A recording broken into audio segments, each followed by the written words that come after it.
Hey everyone, welcome to CPAC Now, America Uncanceled. It's great to be back here from Dallas, Texas, where we had our second big national CPAC Texas at the Anatole, that big Hilton hotel in Dallas. I'm not sure if we're going to go back to the Anatole or to Dallas. All those questions are to be resolved. Wait a second. The people from Texas and all from the West Coast, they love when we go to Texas. I think it is such a great event, and it was a packed house. It was really incredible well energy. People, our theme was Fire Pelosi, Save America. They were pumped. They're ready to go. But Schlapp, I'm hearing that we're done with Texas, but then we're heading to Australia and Mexico? Yeah, well, first of all, our next national CPAC in America is going to be at the Gaylord. Most likely, I'd say over 90% likelihood it'll be back in the swamp at the Gaylord, which was great timing because that's the first couple of days of March. Right. It'll be right after this big Republican win, the big red wave, which it's funny, people are now starting to say, well, maybe the wave won't be so big. I think they're wrong. It's going to be pretty damn big. But but before that next CPAC, we're going to go internationally. I think the big one that's coming up is CPAC Mexico. November 18th and 19th in Mexico City. We're going to go to the Shrine of Our Lady of Guadalupe, which is a very important religious site for all Mexicans, Catholics, and really people in the Western Hemisphere. It's a very important site. And important to us because that was the day we got engaged on December 12th, the feast day of Our Lady of Guadalupe, which has a very special meaning to us as well. And we're going to Australia. Right. With Andrew Cooper, who's doing just a great job down there in Australia. That is the first week of October. All of this is on our website, by the way, at conservative.org. And we're going back to Tokyo.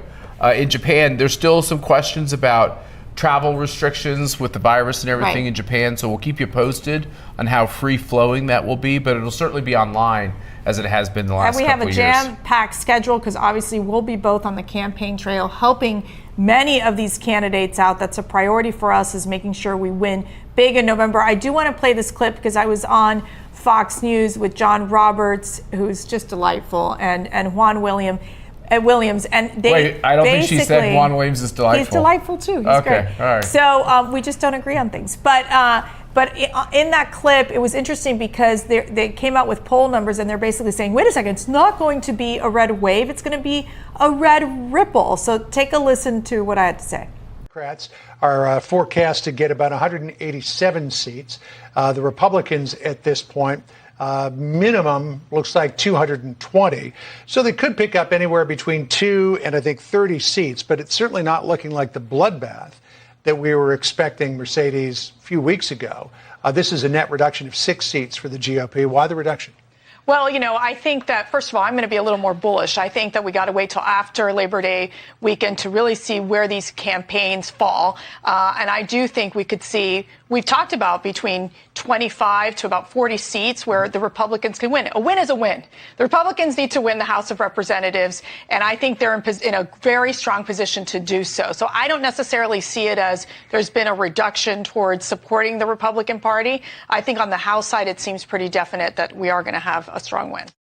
Like I said, a Republican win is a Republican win. We are going to win the House of Representatives. I do want to ask you, Schlapp, where you stand on the Senate, because the Senate is where there are all these seats that now they're saying is, can Adam Laxalt win in Nevada? Can Herschel Walker really win in Georgia? Dr. Oz, obviously, where he is down by about 8 points right now. I keep saying, wait after Labor Day. Let's see if these races can tighten up. So, of course, you sent this tweet yesterday.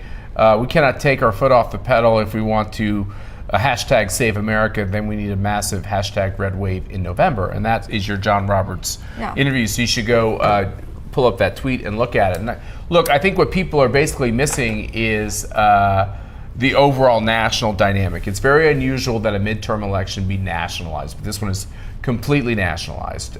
So what people will be voting for who vote in this midterm is, Do they like the Biden policies or do they not like the Biden policies? Do they like woke sports and woke corporate America? Do they not like woke corporate America and woke sports? These are the big national themes they'll be voting on. So if you look at all these races and you look at their poll numbers, you have a lot of Democrats who are still in lead in these Senate races. You have a lot of House Republican candidates who haven't really caught fire yet. The question is, when does that candidate and the national wave hit? It hasn't quite happened yet. But the Democrats are going to throw a ton of money into these races. They're already doing that in Pennsylvania. And John Fetterman, who literally, first of all, he can't dress for the life of him. He also, he's like Bernie Sanders on steroids. I mean, the guy is as leftist as it gets. And I cannot believe that the Pennsylvania Patriots would literally elect this man. And it's why, we really have to get Dr. Oz to the finish line. I knew that was a very brutal primary. We had friends running in that primary. It was not fun to watch. Yeah, so let's go back to this, which is you can look at polls in August and say, oh my gosh, this person's down by 10 points. Like Dr. Oz is down by double digits in a lot of these polls. So people are like, oh my God, it's over. Dr. Oz can't win. Yeah. These are people that don't know anything about politics. And that's true with most people who are on TV, including these anchors.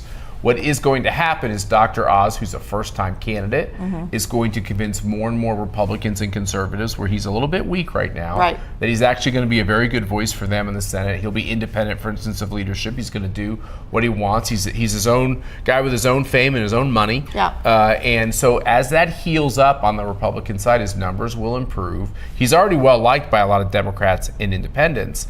And Pennsylvania is moving the Republicans' way a little bit every election. So I actually see that as a race that over time, and we don't have that much time, will trend very sharply towards the Republicans. I think Herschel Walker is very similar. He's never run for office before. He's had a lot of, not great answers on some questions about his personal life and some other information that has come forward.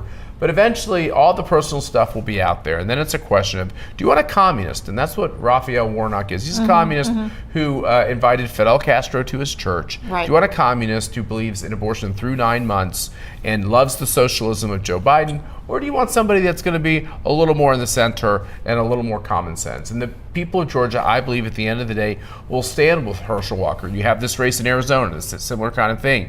You had Jim Lehman versus Blake Masters. Blake Masters got Trump endorsement. He won. He's a first-time candidate. Now he's got to heal that rift, which he will. And I think he's in a very good position to win. Let me ask you, because Mitch McConnell made these comments. I want to play them for you right now about the quality of the candidate. Take a listen. Care to share any of your projections on the midterm elections? Yeah, I think that there's probably a greater likelihood the House flips than the Senate. Senate races are just different. They're statewide. Candidate quality has a lot to do with the outcome. Right now we have a 50-50 Senate and a 50-50 country. But I think when all is said and done this fall, we're likely to have an extremely close Senate, either our side up slightly or their side up slightly.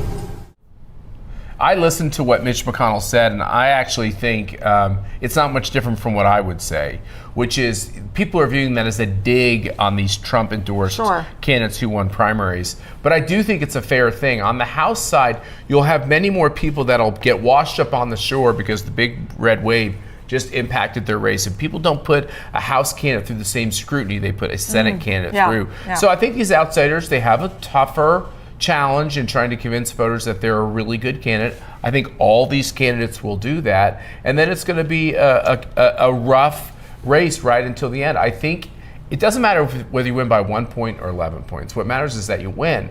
And I think the Republicans are going to win the lion's share of these Senate races, these House races, and people like Carrie Lake, I think she's got a real good chance to win in Arizona. Yeah, she's very inspirational. If you haven't watched her speech on CPAC, you can go to cpac.org.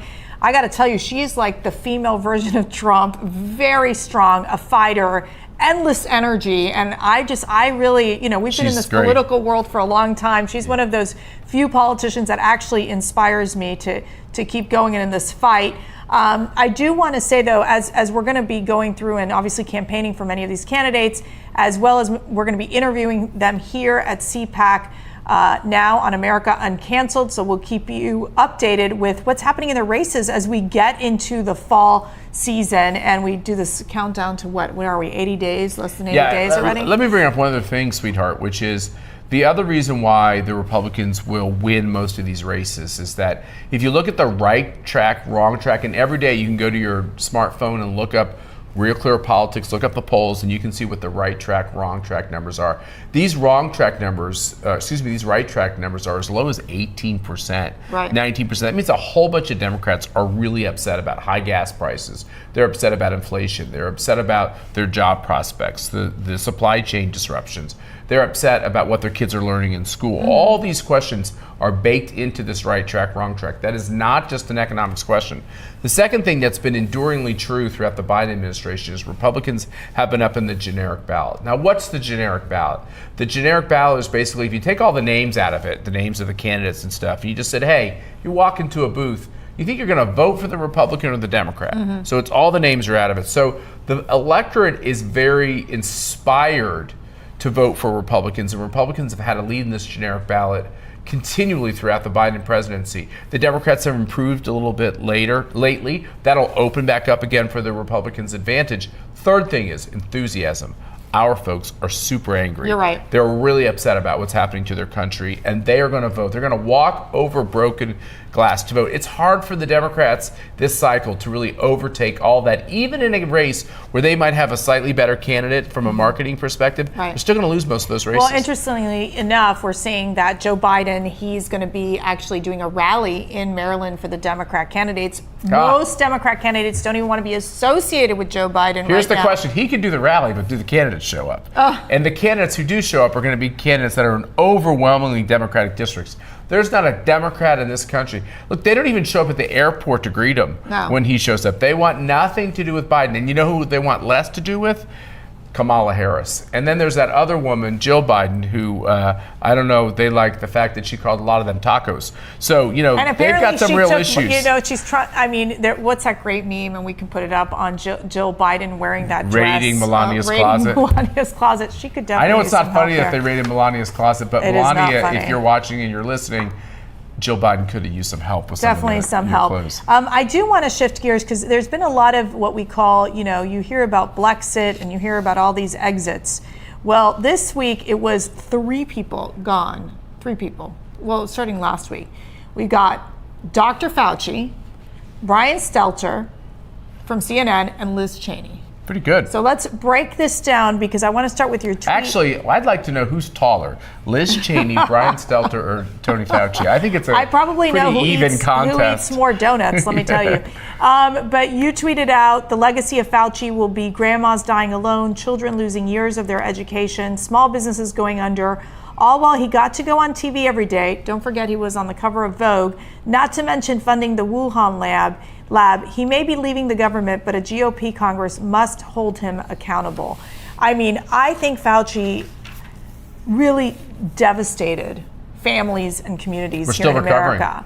We're still recovering. A lot of us who have little kids, you know, when a kid doesn't learn how to make friends in school and doesn't ever go to a game and doesn't go to a play or a musical and doesn't have any extracurricular activities, it's real easy in the age of screens for that kid to just turn to a screen and kind of get too shy to go out there and socialize with their peers. And that's what we've seen with a lot of kids. And we wonder what's happening out there. I mean, I'm not blaming this for all the violence we're seeing in society and such, but I don't think it's had any positive impact on these kids' lives at all. Yeah, no, I gotta say, I think he created so much mistrust for the American people. I think that the negative long-term consequences of the decisions that Fauci made, it's devastating. The biggest lie, I think, besides the fact that he's lied about each and every step of the way. Instead of being honest and saying, look, we don't know, we have no idea, we're just using our best guess. The biggest lie was 2 weeks to stop the spread. He never knew if it was 2 weeks or 2 days. Well, the biggest lie is that the vaccine was going to stop you from getting COVID. Let's start from there. That's the second biggest. But at the very beginning, he was telling the President of the United States, in that case President Trump, oh, Mr. President, it's just 2 weeks. Yeah. That was a lie. he didn't know anything about what he was talking about. You're right, he compounded it with lies about the vaccine, and he's compounding it today with lies about the fact that our kids are going to get monkeypox. And let's add to this that your taxpayer dollars are paying for his outrageous pension, which I believe is over $300,000 a year, if not more. I mean, this is the outrage, and I do hope that once the Republicans win the House of Representatives, they go hard and they investigate him and hold him accountable for his actions. I do want to move. How about we take that pension away? I'd like to see that vote. Yeah, no, oh, I do too. Brian Stelter, CNN, reliable sources. I've been on a show before. Have you been on a show? Maybe I was on a show, and I'd love to show the clip. Maybe this crack team we have here can find it, but I was asked to be on to talk about Brett Kavanaugh, and he immediately had me on and was dissembling about the poll numbers on Brett Kavanaugh, that all the American people were against him. I was able to push back on the poll numbers. Right. This was always the problem with CNN, and you and I did a bunch of CNN in the old days. There was a time when it was left-leaning, as almost every news outlet is, right, but it was trying to be real journalism, and then it morphed into this version of the DNC, which unfortunately the DOJ is over there trying to be a version of the DNC as well. And you would start off, you could even read a poll, honestly, right, on CNN. So it's really sad that the road it's been on. But my real question is, does the worst person at CNN survive? Does Don Lemon survive? Yeah, and Jim Acosta, they're both pretty awful. I think that I think so far he's surviving. So I think the key is that they're making shifts, but they're being careful on who they take out. But their viewership is down. The ratings are down. There'll be more people watching this show. Yeah. Where we do a great job. I think it's a great show, but there's not a lot of marketing behind it. Yeah. We're not phoning up the numbers. Then watch Brian Stelter's show. Yeah, that's right. And so I think that's really something that no one's really going to miss you, Brian. I'm so sorry. But I'm sure you can find a job along with Chris Cuomo somewhere. And then I want to just... Chris Cuomo did find a job. He did. That's why I'm saying. Isn't he with He's with News Nation now. But, they got to find a way to make money. But then our last one, the final exit, Liz Cheney. Someone who I worked with at the White House on a number of projects. Really, she was one of those who understood, like, how do we do the GOP conference messaging?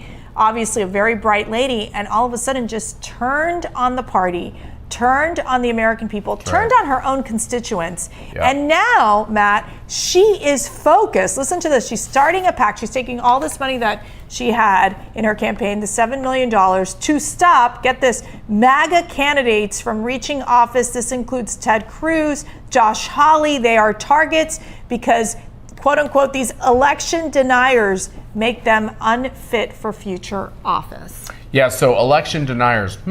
She's talking about Benny Thompson, the chairman of the J6 committee, who denied the lawful election of her father to the vice presidency. Is she talking about the late John Lewis, who did the same? Is she talking about Nancy Pelosi, who went to the floor of the House of Representatives? Is she talking about Hillary Clinton? There was a whole, Sebastian Gorka put out the other day, a whole montage of Hillary Clinton, of Jimmy Carter, of Bill Clinton, of all these prominent Democrats basically saying the 2016 election is questionable. Right. And Hillary Clinton says that it was stolen from her. She's the one who started to first use this word, stolen by Donald Trump's collusion with the Russians, which she knew when she said it, that was a lie. That was all an attempt to undermine Trump. Did Nancy How come Pelosi. There was no committee? How come there was no committee on all of those comments, right? And they're going to say, because there was no violence. There's violence. There was violence throughout the Trump presidency, starting on the day he was inaugurated. Right. We could barely get through the crowd to get to our television hits from the inauguration. Yeah. There was so much violence. That's when we first learned about, this group Antifa, and it just never ended throughout all of Trump's presidency. Well, I got to tell you, ciao, Liz Cheney. Farewell, adios. We really don't want to see you again. And quite frankly, we will fight you tooth and nail. The Schlaps, CPAC, we're going to make sure that we stop your obsession with Donald Trump and these MAGA candidates that are putting America first. That's right. And really are representing And all they're doing is following people. the election laws. That's right. It's about voter ID. Yes, exactly. So anyways, guys, we have a lot going on. We're so happy to be back. I think the children are happy to be back too. We're settling in, but there's a lot to do. We'll be on the road. We'll keep you posted on what's happening and keep you informed on the latest as we count down to the midterm elections. Hope you guys have a great evening and God bless.